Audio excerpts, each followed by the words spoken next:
Olá, seguidores do canal Guilherme HC, sejam bem-vindos ao meu quarto vídeo. Hoje eu dei uma inovada, coloquei aqui a camiseta do meu esquadrão azul, lá da EA, e trouxe a minha aeronave comercial, a aeronave que eu mais gosto, o Airbus A350. O pessoal comentou, pô, tira aquela garrafa lá de trás, não tá nada a ver. Então eu troquei a minha garrafinha, vou mostrar aqui para vocês, tirei a minha garrafinha e coloquei um Airbus A350. Vamos lá? Bom, senhores, quarto vídeo é uma coisa que também, eu sei que todo vídeo eu estou falando isso, mas eu estou fazendo esse canal porque vocês estão pedindo. Então, novamente, muita gente me perguntou como que a torre define quem vai decolar primeiro.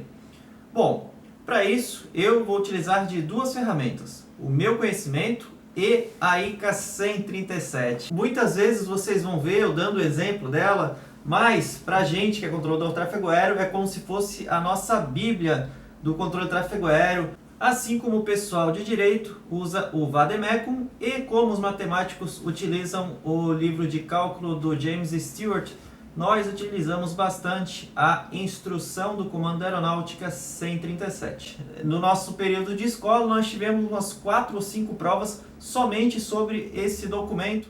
Bom, senhores, então, com exceção das aeronaves que têm prioridade para decolagem, que é o que eu vou abordar já já, as aeronaves decolando, consideradas normais, terão sua prioridade de decolagem de acordo com vários fatores. E para isso, eu gostaria de citar o item 6.13.1.1 da nossa ICA 137, que cita aqui alguns fatores para a gente considerar na hora da decolagem, que são tipo de aeronave e performance relativa, rotas a serem seguidas após a decolagem, qualquer intervalo de partida mínimo especificado entre decolagens, necessidade de aplicar mínimos de separação por esteira de turbulência, aeronave a qual deve ser conferida a prioridade e aeronave sujeita a medidas ATFM. ATFM, que bicho de 7 cabeças, né? Eu já vou explicar o que é isso. Bom, senhores, existem certos voos que eles têm prioridade natural,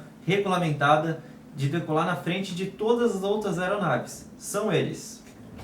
Vamos lá, item 6.13.1.5. Aeronave em missão de defesa aeroespacial, aeronave em operação militar, aeronave transportando enfermo ou órgãos vitais, aeronave em operação SAR, que é, né, busca e salvamento, aeronave conduzindo o presidente da República, aeronave em operação militar e, por último, nós temos todas as outras aeronaves. Mas não se preocupem, é muito raro nós termos aeronaves desta natureza operando. Eu diria que, pelo menos no aeroporto onde eu trabalho, que é o aeroporto de Congonhas, dessa lista, as aeronaves que mais voam com essa prioridade seria a nossa letra Charlie aqui, que são aeronaves transportando, aliás, enfermos e órgãos vitais. Eu diria que pelo menos uns 2 voos por dia acontecem, né, que são as famosas UTIs aéreas. Elas têm prioridade de decolar na frente de todas as outras aeronaves. E agora eu vou falar de aeronaves que não têm prioridades. Bom, senhores, inicialmente quem vai definir o ponto de espera é o controlador da posição solo, porém a torre pode mudar isso. Eu gostaria de voltar aqui novamente ao item 6.13.1. As partidas serão liberadas normalmente na ordem em que as aeronaves acusarem prontas para decolagem, mas poderá ser seguida uma ordem diferente para possibilitar o maior número de partidas com a mínima demora. O que isso está falando? Não é só porque uma aeronave chamou primeiro para o táxi que ela vai taxiar na frente de outras aeronaves. E desses itens que eu havia citado antes para vocês, o que nós utilizamos mais são os itens alfa e bravo, que é o tipo de aeronave e performance relativa e a rota a ser seguida após a decolagem. Então, senhores, vamos lá. Vamos tomar como exemplo a pista 17 em Congonhas. Bom, senhores, a aeronave decolando da pista 17, após a decolagem só há 2 possibilidades. A aeronave curvar à esquerda ou curvar à direita. Então, senhores, por regulamento, vamos tomar como exemplo aeronaves de 2 performances iguais, por exemplo, um jato Phenom 300. Então, quando as duas aeronaves têm a mesma curva após a decolagem, por exemplo, dois Phenom 300 decolando com curva à esquerda. Após a decolagem do primeiro Phenom, o segundo Phenom vai poder decolar assim que o primeiro atingir 6.000 pés, que é a primeira restrição de altitude que nós temos na saída. E em outro caso, como saída oposta, o primeiro Phenom decola com curva à esquerda. Assim que ele iniciar a curva, que geralmente inicia 1.000 pés após a decolagem, o outro já logo pode decolar, pois eles já vão estar separados quando o primeiro realizar a primeira curva. Então, resumindo, duas aeronaves, mesma performance, mesma curva, aguarda a primeira aeronave atingir 6.000 pés. Curva diferente, assim que a primeira aeronave iniciar a curva, já pode autorizar a decolagem da segunda aeronave. Porém, a gente às vezes tem que fazer essa quebra de curvas opostas e considerar a performance da aeronave. Vamos a um exemplo? Bom, temos três aeronaves que estão acionando e vão chamar para o táxi. A aeronave número 1, um Boeing 737 de alta performance com curva à esquerda.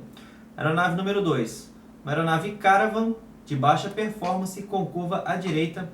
Aeronave número 3, um Airbus A320 com curva à esquerda também, que é de alta performance, assim como o Boeing 737. Vamos lá. Vamos supor que o Boeing 737, com curva à esquerda, chamou primeiro para o táxi. Eu, como controlador do solo, logo autorizo o táxi dele. Pela lógica, o Caravan, que é a aeronave com curva à direita, vai ser a minha preferência de taxiar como número 2 para o ponto de espera.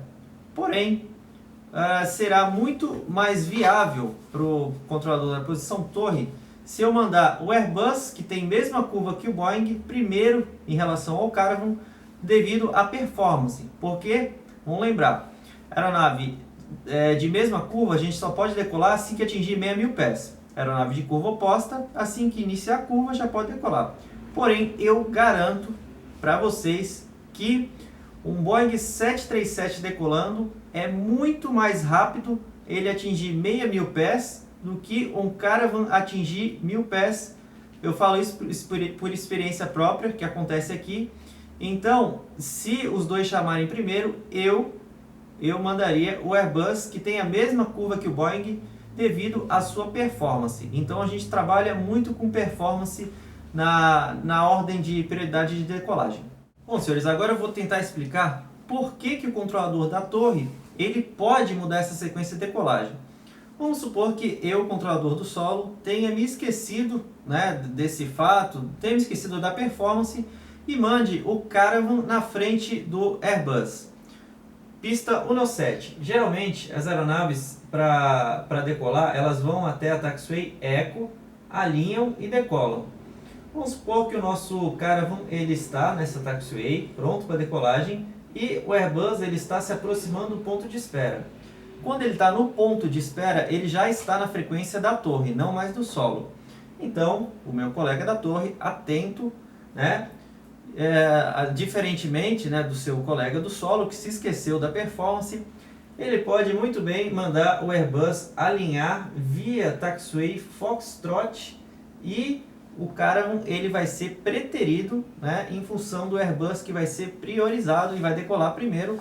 Então, esse é só um exemplo que nós temos de aeronaves que podem ter a ordem de decolagem trocadas no ponto de espera. Existem inúmeros outros exemplos. Se eu fosse ficar aqui contando para vocês, teria que ter muito tempo. Eu demorei meses para aprender isso. Então, é um trabalho que exige muito do feeling do controlador de tráfego aéreo, aliado aos documentos, em especial a ICA 137. Bom, senhores, eu queria citar um exemplo cômico que sempre acontece em Congonhas. Bom, todos sabemos que as duas companhias aéreas com o maior número de operações em Congonhas são a Gol e a TAM. Bom, eu vou tentar explicar com mais um item, aliás, da ICA 137, que fala que as ultrapassagens poderão ser feitas quando a aeronave que estiver atrás na sequência de decolagem informar que está pronta para decolagem e a aeronave da frente, a número 1, informar que não está pronta. O que acontece? Tem um Gol e um TAM indo para o ponto de espera. Vamos supor que o Gol é o número 1. Ele chega lá no ponto de espera e a torre chama para decolagem. Gol 1010, por exemplo, Gol 1010, autorizado a alinhar e decolar. E na hora ele informa que não está pronto para decolagem, né? Está fazendo o warm-up do motor, está fazendo checklist. Existem inúmeros casos que ele não pode estar pronto. E logo em seguida eu posso perguntar se o número 2, que nesse caso é o TAM, ele está pronto para decolagem e instruir a alinhar via taxiway Foxtrot, passar na frente do Gol. É muito comum. E um fato cômico é que como as duas companhias aéreas elas têm essa grande rivalidade no aeroporto, eu nem preciso perguntar para o TAM se ele está pronto para decolagem. Eu só pergunto para o Gol, a linha decola, ele fala que não está pronto, logo em seguida o TAM já entra na fonia falando, o TAM está pronto. Então eu passo o TAM na frente do Gol devido a ele não estar pronto. Queria deixar claro que isso é só um exemplo e acontece com as duas companhias ou até outras companhias. Então pessoal, eu queria explicar para vocês também uma coisa que acontece com frequência, pelo menos aqui em Congonhas, são as medidas ATFM, Air Traffic Flow Management, que são medidas de gerenciamento de fluxo de tráfego. Elas podem ser aplicadas em coordenação com os órgãos, né, de controle de tráfego aéreo, torre, APP, ACC, a fim de melhorar o fluxo do tráfego. Um exemplo disso são formações meteorológicas. Vamos supor que na região do Tubulão, entre São Paulo e Rio de Janeiro, há uma grande formação meteorológica e muitas vezes o controle São Paulo liga para a gente informando, torre, todas as decolagens com destino ao Rio de Janeiro devem ter um espaçamento entre 5 e 5 minutos, entre 3 e 3 minutos. Ou aeroportos que estão super saturados. Por exemplo, Brasília, o aeroporto de Brasília está muito saturado. Ele liga para a gente falando que as decolagens para Brasília devem ter um espaçamento de 5 e 5 minutos. Ou ainda mais radical, qualquer decolagem para Brasília deve ser coordenada previamente por telefone. Eu lembro que uma medida ATFM bem drástica que eu já presenciei foi uma vez em que o Centro Curitiba ligou para a gente e informou que todas as decolagens para a FIR Curitiba inteira, todos os aeroportos da FIR Curitiba, Florianópolis, Porto Alegre, Curitiba, Foz do Iguaçu, eles teriam que ter um espaçamento de 7 minutos. E pela nossa querida Lei de Murphy, após essa medida ATFM entrar em vigor, muitas aeronaves começaram a chamar para o acionamento com destino a FIR Curitiba. Era um problema que o centro tinha com o gerenciamento de planos de voo. E eu lembro que eu cheguei a dar 45 minutos de estimado para uma aeronave, né? O trabalho foi bastante intenso, mas essas medidas podem ser tomadas também na definição de quem vai decolar primeiro. Então, senhores, não existe uma fórmula mágica para definir quem que vai decolar na frente.